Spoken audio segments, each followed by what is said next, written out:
پاکستان ہم جانتے ہیں کہ اس وقت IMF کے پروگرام میں ہے اور IMF کے جو مشنز ہیں آن اینڈ آف پاکستان کے دورے پر آتے رہتے ہیں، اور آج ہم جو ذکر کرنے جا رہے ہیں کہ IMF نے ایک اور مشن پاکستان بھیجا ہے جو اپنی نوعیت کا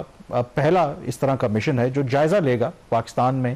ایک تو جو گورننس کے حوالے سے ریویو کرے گا اور اس کے علاوہ کرپشن کے جو مسائل ہیں ان پر بھی بات کرے گا، اور سب سے امپورٹنٹ بات ہے کہ آخر IMF تو ویسے جو شرائط ہیں وہ آگے چل کے بات بھی کریں گے. جو ہمیں بیل آؤٹ پروگرام ملا ہے وہ تو عائد کی ہی ہیں، لیکن اب تو وہ بالکل آپ کہہ سکتے ہیں کہ پاکستان کے جو root cause of the problems ہیں اس میں بھی وہ جا رہے ہیں. تو کیا ان کا یہ مینڈیٹ ہے؟ تو شہباز، سب سے پہلے تو یہ جو مشن پاکستان میں اس کا آغاز ہو گیا ہے، یہ فرسٹ آف اٹس کائنڈ ہے، یعنی کہ یوزول جو ریویو مشنز ہوتے ہیں یہ اس سے ہٹ کے ہے، اور اس کا جو ٹائٹل بھی ہے وہ رکھا گیا ہے کہ Pakistan governance diagnostic assessment mission. ہم آئی تھنک 75 ایئرز سے کوشش کر رہے ہیں کہ ہمارے مسائل کی جڑ کیا ہے اس کی تشخیص کرنے کی کوشش کر رہے ہیں. میرے خیال میں اس میں پتہ بھی ہے لوگوں کو، لیکن اس کے باوجود کچھ کر نہیں پائیں سکسیسو گورنمنٹس، اور اب یہ IMF نے بیڑا اٹھایا ہے. تو ڈو یو تھنک کہ سب سے پہلے تو اس مشن کی ضرورت کیوں پیش آئی ہے، اور کیا یہ جو اوور آل ہم IMF کے پروگرام ہے یہ اسی کا حصہ ہے یا یہ کچھ سیپریٹ ارینجمنٹ ہے؟ کامران، یہ اسی کا حصہ ہے جو IMF کے ساتھ 40 شرائط طے پائی تھی پچھلے سال سپٹمبر میں، اور ان 40 شرائط میں سے ایک شرط یہ تھی کہ جولائی 2025 تک ایک governance and corruption diagnosis assessment ہوگی. Governance and corruption diagnosis assessment, تو یہ اس کا نام ہے. یہ IMF کی شرط پہلے سے ہی طے ہے، اور اسی کی امپلیمنٹیشن میں یہ جو مشن ہے یہ پاکستان پہنچ چکا ہے. آپ نے صحیح فرمایا، یہ اپنی نوعیت کا شاید پہلا ایسا مشن ہوگا، اور اس کی جو امپلیکیشنز ہیں اس کی ورکنگ کی وہ بڑی فار ریچنگ ہو سکتی ہیں، پرووائڈڈ کہ IMF جو ڈائگنوز کرے گا اس کے اوپر جو اپنی سفارشات دے گا اور ان سفارشات پہ یہ عمل درآمد بھی کرا سکے. یہ ناظرین بہت بڑی یہ خبر ہے، اور اس کا جو دائرہ کار اتنا وسیع ہے اس مشن کا کہ شاید ہی پاکستان کا کوئی اہم ادارہ ہو جس تک اس کی دسترس حاصل نہیں ہوگی. پاکستان میں کرپشن کی روک تھام کے لیے اور گورننس کے نظام کو بہتر بنانے کے لیے یہ مشن پاکستان پہنچ چکا ہے. یہ 6 فروری کو مشن پاکستان آیا تھا اور یہ 14 فروری تک پاکستان میں رہے گا. کم از کم 19 وزارتوں اور جو مختلف سرکاری ریاستی ادارے ہیں ان سے یہ ملاقاتیں کرے گا. اور اس کا جو میجر اگر اس کا فوکس دیکھیں 5 بڑے ایریاز ہیں جہاں پہ یہ فوکس کرے گا، اور جیسے سے میں ایریاز کا نام لیتا جاؤں گا آپ کو اندازہ ہوتا جائے گا کہ یہ کیسے مختلف ہے یہ مشن. رول آف لا اس کا بہت بڑا فوکس ہوگا، اینٹی کرپشن جو ہے وہ اس کا فوکس ہوگا. اس کے ساتھ جو پاکستان میں ویسٹڈ انٹرسٹ ہیں، جو مختلف پالیسیز کو جنہوں نے ہائی جیک کر لیا ہے، اس کو دیکھے گا کہ کیسے یہ ویسٹڈ انٹرسٹ جو ہیں وہ پالیسیز کو انفلوئنس کرتے ہیں، پھر ان پالیسیز کو کیسے مس یوز کر کے جو ہے کرپشن بھی پاکستان میں اگر کہیں ہوتی ہے. پھر جو منی لانڈرنگ ہے، کمبیٹنگ فائنینسنگ آف ٹیررزم ہے، اس کی بھی اسیسمنٹ کرے گا. یہ پچھلے پروگرام کا بھی حصہ رہا ہے. اور جو جوڈیشل انڈیپینڈنس ہے، موسٹ امپورٹنٹلی جو جوڈیشل انڈیپینڈنس ہے اس کی بھی اسیسمنٹ کرے گا. اس سلسلے میں جو جوڈیشل کمیشن آف پاکستان ہے اس سے اس کی ایک ملاقات بھی طے ہے، اگلے ہفتے ہوگی، اور جس میں اپوائنٹمنٹ آف ججز جو ہیں اس کے جو طریقہ کار ہے اس کا جائزہ لے گا. اور سپریم کورٹ آف پاکستان کے ساتھ بھی ایک اجلاس ہے، ایک میٹنگ ان کی ہے جس میں جوڈیشل انٹیگریٹی اور انڈیپینڈنس یہ 2 بہت اہم جزو ہے اس مشن کے. جوڈیشل انٹیگریٹی اور اس کی جو انڈیپینڈنس ہے جوڈیشری کی، اس کا بھی یہ جائزہ لے گا. اس میں اور کامران بے تحاشا چیزیں ہیں، لیکن یہ فار دا فرسٹ ٹائم آپ سن رہے ہوں گے کہ IMF پاکستان میں ججوں کی تعیناتی کے طریقہ کار، ججوں کی آزادی، ان کے کام کرنے کی کے لیے جو آزادی ہے اس کا جائزہ لے گا IMF. اور اگر کوئی یہ سمجھتا ہے، مطلب سم ٹائم یہ ایک کنفیوژن پیدا ہو سکتی ہے کہ ابھی جو 26ویں آئینی ترمیم آئی ہے جس کے بعد یہ کہا جاتا ہے کہ ججوں کی جو ایک انڈیپینڈنس ہوتی تھی، جوڈیشری کی جو انڈیپینڈنس ہوتی تھی وہ کمپرومائز ہو گئی ہے. اگر کوئی یہ سمجھے کہ اس کے بعد یہ مشن پاکستان آیا ہے، ایسی بات نہیں ہے. مطلب اس کی ٹائمنگ تو اس کے ساتھ کوئنسائڈ کری ہے جو اس وقت پاکستان میں ہو رہا ہے، لیکن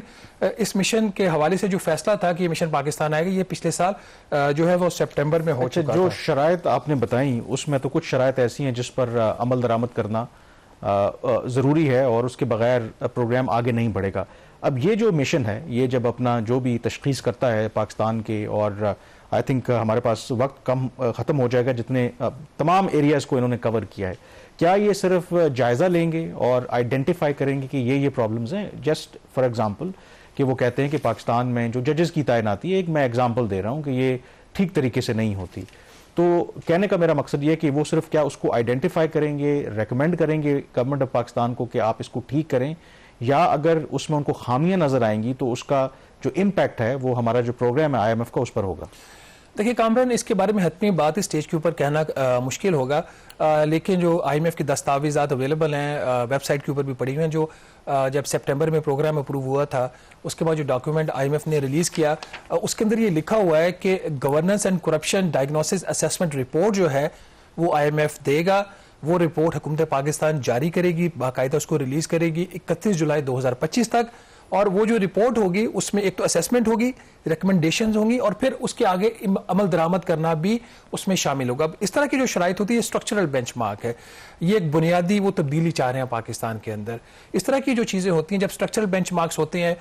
کوئی بھی حکومت ماضی میں ہم نے جو دیکھا ہے، اگر ناٹ دس کنڈیشن کوئی اور بھی شرط ہو سکتی ہے جو اسٹرکچرل بینچ مارک ہو، اس پہ عمل درآمد نہ ہو تو اس کو یا تو پھر IMF پرفارمنس کرائیٹیریا میں لے جاتا ہے یا اس کو پھر کسی ریویو کا پرائر ایکشن بنا دیتا ہے۔ تو یہ مختلف آپشنز ہیں، کون سی آپشن IMF پک کرے گا وہ بات کی بات ہے۔ اس وقت اس ٹائم کے اوپر اس مشن کا پاکستان میں ہونا یہ بہت بڑی ڈیولپمنٹ ہے۔ اور کہیں ایسا تو نہیں ہے کہ جو ایک تو ہم پہلے بھی کہتے رہے ہیں، جو انٹرنیشنل کمیونٹی ہے خاص کر کے جو مغربی طاقتیں ہیں ان کا پاکستان کے بارے میں ایک اتفاق رائے ہے بہت سے ایشوز کے اوپر، کیونکہ یہ اگر ان کا مینڈیٹ دیکھیں تو اس سے پہلے کچھ دن پہلے ہی آپ کو پتا ہے کہ EU کا ایک مشن بھی پاکستان آیا تھا، ان کے جو اسپیشل انوائے ہیں ان GSP+، اس میں بھی اگین انہوں نے جو ہمارے جوڈیشری کے لوگ ہیں ان کے ساتھ ملاقات کی، رول آف لاء کے جو معاملات ہیں، کرپشن کے معاملات ہیں، اس کا بھی وہ جائزہ لے رہے ہیں۔ تو کہیں ایسا تو نہیں کہ کوآرڈینیٹڈ یہ موو ہے، کیونکہ آئی ایم شیور کہ جو IMF ہے وہ آئسولیشن میں تو کام نہیں کر رہا نا، اس کے تمام جو یہ پاورفل کنٹریز ہیں، پاکستان بھی، باقی لوگ بھی ممبرز ہیں، تو ڈو یو تھنک کہ ایک کوآرڈینیٹڈ ایفرٹ ہے کہ جو پاکستان کے کرونک پرابلمز ہیں ان کو آئیڈینٹیفائی کیا جائے؟ کامران، جو یورپی یونین کا GSP+ کا مشن آتا ہے نا، اس میں پاکستان نے جو اقوام متحدہ کے 27 کنونشنز ہیں ان پہ دستخط کیے ہوئے ہیں، ریٹیفائی کیا ہوا ہے، اور اس پہ عمل درآمد کرنے کا پاکستان پابند ہے۔ تو یہاں پہ یہ جو چیز ہے یہ اس سے ہٹ کے، ہاں یہ بات ضرور ہے کہ یہ والا جو IMF کا پروگرام ہے $7 ارب کا، جس کی یہ شرط ہے، یہ گورننس اینڈ کرپشن ڈائگنوسس اس کی شرط میں شامل ہے۔ آؤٹ آف دی 40 کنڈیشن، 40 شرائط میں سے ایک شرط یہ ہے، اس ڈاکیومنٹ کے اندر یہ چیز لکھی ہوئی ہے، اور بعد میں ہمارے جب IMF کے جو مقامی یہاں پہ لوگ ہیں، ان کے ناٹ مشن چیف، ان کے جو کنٹری ہیڈ ہیں، ان سے جب بات ہوئی تو انہوں نے کہا تھا اس دفعہ جو ہے پاکستان کا جو پروگرام ہے اس میں جو کوآرڈینیشن ہے with the other partners, development partners, ان کے ساتھ ہوگی، جس کی طرف آپ بھی بات کر رہے ہیں۔ اور ابھی جب ورلڈ بینک کا کنٹری پارٹنرشپ فریم ورک اگر آپ دیکھیں، اس کا ڈاکیومنٹ دیکھیں، اس کے اندر بھی یہ بنیادی شرط ہے کہ، شرط تو نہیں، ان کے اندر بھی یہ بنیادی انہوں نے ایک پوائنٹ رکھا ہوا ہے کہ جو انٹرنیشنل ڈیولپمنٹ پارٹنرز ہیں پاکستان کے، ان کی کوآرڈینیشن میں وہ جو $20 ارب کی کنٹری پارٹنرشپ فریم ورک ہے اس کے اوپر عمل درآمد ہوگا۔ اب اس میں 3-4 اور جو بڑی چیزیں اس پہ اگر بات کر لیں، فائنینشیل مانیٹرنگ یونٹ جو ہے اس کے ساتھ بھی اس کی ملاقاتیں ہوں گی، اور جس میں جو مشکوک قسم کی جو ٹرانزیکشنز ہوتی ہیں اور جو گلوبل اینٹیز کی طرف لیٹ سے پاکستان دبئی میں کوئی ٹرانزیکشنز ہو رہی ہیں، اس کا ڈیٹا پاکستان آ گیا۔ جب وہ ڈیٹا پاکستان آ جاتا ہے منی لانڈرنگ سے ریلیٹڈ، جیسے وہ لندن والا کیس ہے آپ کا ملک ریاض صاحب والا، اس کا ڈیٹا پاکستان آ جاتا ہے، تو اس کا آگے کیسے یوز کرتی ہے؟ یہ ایک تو ایگزامپل میں نے آپ کو دینا، اس طرح کی بہت سارے ایسی چیزیں ہوتی ہیں، دبئی سے انفارمیشن آ رہی ہے، OECD سے انفارمیشن آ رہی ہے مشکوک ٹرانزیکشنز کی، تو اس کے اوپر کیا کرے گا؟ پھر ناٹ اونلی دیٹ، جو ایک national anti money laundering CFT authority Pakistan میں نہیں بنی، یہ اتھارٹی بھی چند ماہ پہلے بنی ہے، جو ڈومیسٹک کرپشن ہوتی ہے پاکستان میں اور جو ڈومیسٹک منی لانڈرنگ ہوتی ہے، اس کی جو پروسیڈز ہوتی ہیں، اس کو یہ اتھارٹی کیسے ڈیٹیکٹ کرے گی، اس کی سپرویژن کیسے کرے گی، اور اس کو روک تھام کے لیے اس کے لیے کیا انتظام کرے گی، وہ اس کے مینڈیٹ میں شامل ہے۔ لاء منسٹری سے بھی اس کی ملاقاتیں ہوں گی، جس میں جو لیگل ریفارمز ہیں، جوڈیشری، پراپرٹی جو رائٹس کی پروٹیکشن ہے، کانٹریکٹس کی جو انفورسمنٹ ہے، اس کے حوالے سے یہ لوگ بات کریں گے۔ Then multiple meeting with State Bank of Pakistan, جس میں جو پاکستان کا بینکنگ سسٹم ہے، پاکستان کا جو فائنینشیل سسٹم ہے، اس کی اوور سائٹ، ان کے جو لاز ہیں، ریگولیشنز ہیں، وہاں پہ اگر کوئی بینکنگ سسٹم کے اندر کرپشن ہو رہی ہے تو اس کو چیک کرنے کے لیے جو ہے وہ اسٹیٹ بینک آف پاکستان کے کیا قوانین ٹھیک ہیں، اس کے رولز ٹھیک ہیں، اس کی ریگولیشنز ٹھیک ہیں۔ یہ ایک ایسا ایریا جس کے اوپر میں خود بھی چاہوں گا کہ IMF فوکس کرے۔ اس کی وجہ یہ تاثر ہے کہ یہ ایک پیدا ہو گیا ہے، اور جس کی کچھ وہ جو تاثر ہے بغیر کسی وجہ کے نہیں ہے۔ اسٹیٹ بینک آف پاکستان لگتا ہے کہ بینکس کچھ بھی کر رہے ہیں ان کو پروٹیکٹ کرتا ہے۔ سولر پینلز کی امپورٹ کے اندر کوئی $70 ارب کی زیادہ کی منی لانڈرنگ ہوئی ہے، جس میں پاکستان کی 5 بینکس انوالوڈ ہیں، اور یہ ڈیٹا میں کوئی اپنی طرف سے بات نہیں کر رہا، senate standing committee on finance میں کئی دفعہ پیش ہوا، اس کے اوپر ڈسکشن ہوئی، انسٹرکشن پاس ہوئی، اسٹیٹ بینک نے ان 5 بینکوں کا کچھ نہیں کیا. کوئی نامنل اگر کسی کے اوپر پینلٹی لگا دی ہو تو ہمیں نہیں پتا، پر وہ پینلٹی جو ہوتی ہے ان کے لیے میگر ہوتی ہے compare to the benefit that they get. اسی طریقے سے اوور آل جو ریلیٹڈ پارٹیز ہوتی ہیں ان کی جو ٹرانزیکشنز ہیں اس کے اوپر یہ کمیشن جو ہے وہ ڈسکشنز کرے گا. فیڈرل بورڈ آف ریونیو کا بڑا کمپریہنسو پیکج ہے ان کا، ان کے جو ان لائن ریونیو کے جو آپریشن ہے، ان کے کسٹمز کے آپریشن، ایسٹ ڈکلیریشن کا جو نظام ہے، ان کے پاس جو ڈیٹا بیس ہے ایسٹس کا اس کے حوالے سے، دین ان کی ٹیکس پالیسی کے فنکشن، جو پالیسی بنتی ہے ایف بی آر کی، اس کے بنانے میں اور اس کی امپلیمنٹیشن میں کرپٹ ایلیمنٹس انوالوڈ ہیں اس کا ڈائگنوسس کرنا. دین فیڈرل لینڈ کمیشن، ناظرین یہ ایک اگین بہت سارے ایسے ایریاز جس کے اوپر ہم ایز اے جرنلسٹ بھی فوکس نہیں کر پاتے، but I was quite surprised to get this information even کہ فیڈرل لینڈ کمیشن جو ہے اس کے ساتھ بھی ایک میٹنگ ہے جس میں جو لینڈ کی جو گورننس ہے پاکستان میں اس کے حوالے سے یہ جائزہ لیں گے. کلائمیٹ چینج سے ان کی میٹنگ ہے. ہاؤسنگ اینڈ ورک سے، ہاؤسنگ اینڈ ورکس میں جو پراپرٹی رائٹس کی پروٹیکشن ہے پاکستان میں اس طریقے سے نہیں ہے، اس کے اوپر بات کریں گے. Securities and Exchange Commission of Pakistan جہاں پہ anti money laundering, C F T, combating of financing of terrorism, اس کے حوالے سے. پھر بینیفیشیل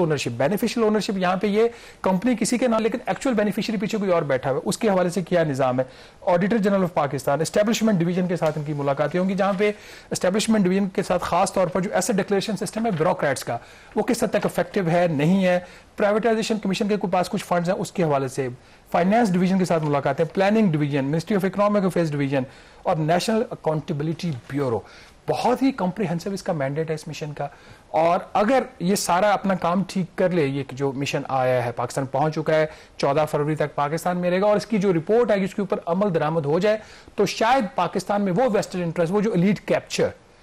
جو آج تک پاکستان کو چھوڑ نہیں رہا ہے، پاکستان کو نچوڑ رہا ہے، اس کا کوئی حل نکل سکتا ہے. لیکن شہباز اس میں میرے خیال میں جو آپ نے جتنی تفصیلات گنوائی ہیں میرے خیال میں ہم ہی رہ گئے ہیں جو مل نہیں رہے ہم سے، تو ہم سے ہی مل لیتے جو یہ ٹیم آ رہی ہے. اور دوسرا مجھے یہ جتنا ان کا مینڈیٹ ہے مجھے لگ رہا ہے کہ یہ کوئی ایلون مسک ٹائپ، آپ کو پتا ہے کہ یہ اس کے لیے اس کا مینڈیٹ لگ رہا ہے ویسے میں بتا رہا ہوں کیونکہ ایگزیکٹلی ایلون مسک بھی وہاں پہ یہی کام کر رہے ہیں. وہ کہتے ہیں کہ اصل امریکہ کے اس وقت جو صدر ہیں وہ ٹرمپ نہیں بلکہ ایلون مسک ہیں، اور وہ جو ان کا dodge department of government efficiency ہے انہوں نے بھی جو ٹرمپ نے کھلا مینڈیٹ دے دیا ہے کہ فوج سے لے کے جوڈیشری سے لے کے ڈپارٹمنٹ آف ایجوکیشن ہے جہاں ہے انہوں نے کہا جی کہ ان کی ریفارمز کریں، اس کا ریویو کریں. تو یہ مجھے لگتا ہے کہ آئی ایم ایف کا یہ جو مشن ہے اس سے ملتا جلتا ہے کہ پاکستان میں کوئی شعبہ چھوڑا نہیں ہے. جو کام ہے وہ تو ہم نے اسحاق ڈار صاحب کی سربراہی میں کمیٹی بنا، اس کے اوپر ہم نے پروگرام میں ذکر بھی کیا تھا. گورنمنٹ ایفیشنسی امپروو کرنے کے لیے ڈار صاحب کی کمیٹی ہے 20 ممبران کی، اور وہ کمیٹی وہ بھی دیکھے گی نا وہ جو $1 ارب کی. ڈار صاحب کو آپ نے ایلون مسک کے ساتھ ملایا تو آئی ایم شیور کہ پروگرام کے بعد آپ کو وہ کال کر کے میرے خیال میں دعوت تو ضرور دیں گے، کہیں گے رانا صاحب بہت شکریہ آپ کا. کب سے کہہ رہا ہوں کہ ڈار صاحب واپس کر دیں، مجھے واپس نہیں کر رہے. تو میرے خیال میں یہاں پہ بریک لیتے ہیں، اور بریک کے بعد ایک تو یہ مشن کی ہم نے بات کی کہ یہ مختلف نوعیت کا مشن ہے. اوور آل ہم سٹل آئی ایم ایف کے پروگرام میں آپ کو پتا ہے، اور اس کا جو ریویو ہے وہ بھی ہونا ہے، اور اس میں جو شرائط رکھی ہیں آئی ایم ایف نے کس حد تک ہم نے پوری کی ہیں اس کے حوالے سے وزارت خزانہ نے ایک رپورٹ جاری کی ہے. بریک کے بعد اس پہ بات کریں گے.